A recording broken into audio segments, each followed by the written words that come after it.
हम सब अपनी ज़िंदगी में बड़े बड़े गोल सेट करते हैं और उन गोल्स को पूरा करने के लिए हम मुख्तलिफ काम शुरू करते हैं, मुख्तलिफ प्रोजेक्ट स्टार्ट करते हैं। कभी हम स्टडीज़ को स्टार्ट करते हैं, कभी कोई बिजनेस या जॉब, तो कभी हम कोई रिलेशनशिप इख्तियार करते हैं। लेकिन हमारे साथ बहुत दफ़ा ऐसा होता है, लेकिन बहुत सा टाइम गुजरने के बाद हम एक ऐसी सिचुएशन में स्टक हो जाते हैं कि हमें समझ नहीं आती कि हमें इस काम को, इस प्रोजेक्ट को आगे स्टार्ट करना चाहिए या इसको यहीं पर क्विट कर देना चाहिए। तो परेशान होने की जरूरत नहीं, क्योंकि आज की इस वीडियो में मैं आपके साथ एक ऐसा पैरामीटर शेयर करने जा रहा हूं जो आपको इस सिचुएशन से निकालने में हेल्प आउट करेगा। अस्सलाम वालेकुम, my name is Waheed Ali and welcome to my YouTube channel.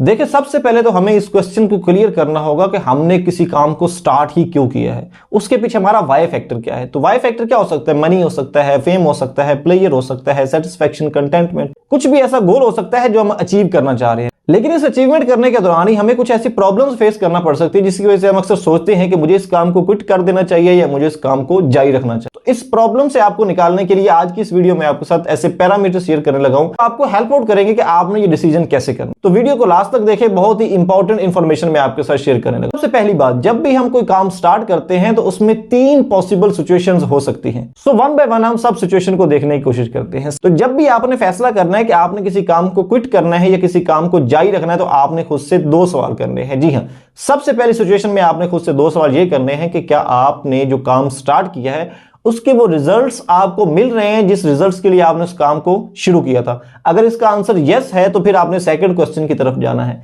Second question आपने खुद से ये करना है, क्या अभी तक इस काम को आप इंजॉय कर रहे हैं, इस प्रोसेस को इंजॉय कर रहे हैं? जैसे 6 माह हो गए, साल हो गए या 2 साल हो गए, क्या इस प्रोसेस को अभी तक आप इंजॉय कर रहे हैं? अगर दोनों का आंसर यस हो, आपको रिजल्ट्स भी मिल रहे हैं और आप इंजॉय भी कर रहे हैं, तो आपने इस काम को कभी भी क्विट नहीं करना। यह काम आपके लिए बना है, आपने इस काम को जारी रखना है।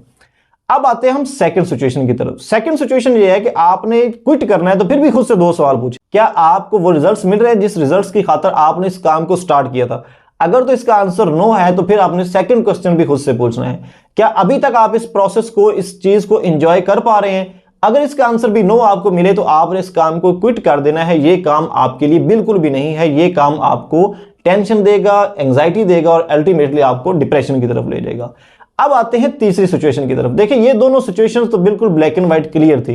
रिजल्ट्स मिल रहे थे, एंजॉय कर रहे थे, हमने कंटिन्यू किया। रिजल्ट्स नहीं मिल रहे, एंजॉय भी नहीं कर रहे, हमने क्विट कर दिया।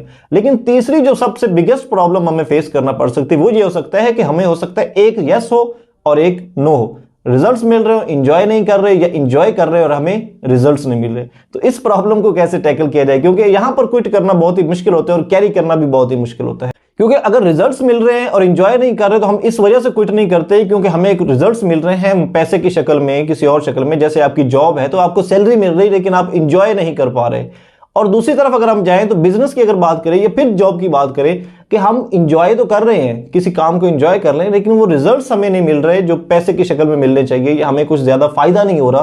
तो यहां पर हम बहुत ज्यादा परेशानी का शिकार हो जाते हैं कि क्या अब हमें क्विट करना चाहिए या नहीं, या अब हमें कैरी ऑन करना चाहिए। इस सिचुएशन में अगर आप फंस जाएं तो फिर आपको क्या करना चाहिए? तो बिल्कुल सिंपल फॉर्मूला यहां पर यह है, चेंज समथिंग। जब भी आपको रिजल्ट्स ना मिल रहे हो या आप इंजॉय ना कर रहे हो, तो आपको कुछ चेंज करना चाहिए। अब क्या चेंज करना चाहिए, यह सबसे ज्यादा अहम पॉइंट है। अगर आपको रिजल्ट्स नहीं मिल रहे, फॉर एग्जांपल मैं आपको मिसाल दूं कि एक लड़का अगर जिम में जाता है और वेट लूज करना चाहता है और 3 माह बाद, 4 माह बाद उसका वेट लूज नहीं हो रहा, तो उसे चाहिए कि उसे अपनी एक्सरसाइज को, एक्सरसाइज की टेक्निक्स को या अपनी डाइट को चेंज करे। तो इस पूरे प्रोसेस को जब वो चेंज करेगा, यानी जो इनपुट कर रहा है उसको और जो वर्कआउट कर रहा है, इन दोनों को जब वो चेंज करेगा, तो फिर उसे रिजल्ट्स मिलना शुरू हो जाएंगे। उसी के साथ अगर इसी स्टोरी को हम आगे बढ़ाएं कि वही लड़का जो जिम जाता है, लेकिन जिम जाने के बाद उसे वहां पर रिजल्ट्स तो मिल रहे हैं, वेट तो लूज हो रहा है, लेकिन उस प्रोसेस को एंजॉय नहीं कर पा रहा, वो इस वर्कआउट से, इस डाइट प्लान से एंजॉयमेंट हासिल नहीं कर रहा, तो अब वो बेचारा क्या करे? यहां पर वो क्या करे कि अपने थॉट प्रोसेस को चेंज करे, कुछ इमोशनल कनेक्टिविटीज लगाए कि जब मेरा वेट लूज हो जाएगा, मेरा फिजिक अच्छा हो जाएगा, तो मुझ पर शर्ट्स कैसी लगेंगी, और जब मैं ऐसी शर्ट्स पहनकर बाहर जाऊंगा तो लड़कियां मुझ पर फिदा हो जाएंगी और कैसे मुझको देखेंगी, और मैं खुद कैसे फील करूंगा, मैं कितना खूबसूरत लगूंगा। तो ये वो तमाम इमोशनल कनेक्टिविटीज जब उसके साथ करेगा, तो फिर वो उस प्रोसेस को भी इंजॉय करेगा। तो आज की इस वीडियो में हमने देखा कि किस तरह हमने किसी चीज को क्विट करना है और किस तरह हमने किसी चीज को कैरी करना है, और अगर दोनों चीजों के दरमियान में हम फंस जाए तो हमने कुछ चेंज समथिंग की एक स्ट्रेटजी अपनानी है जिससे हमें रिजल्ट्स भी मिलेंगे और हम उस प्रोसेस को एंजॉय भी करेंगे। उम्मीद है आज की ये वीडियो आपको पसंद आई होगी। मिलते हैं किसी और वीडियो में, तब तक इजाजत दीजिए, दुआ में याद रखिएगा। अल्लाह हाफिज and keep watching, keep learning. Thank you very much.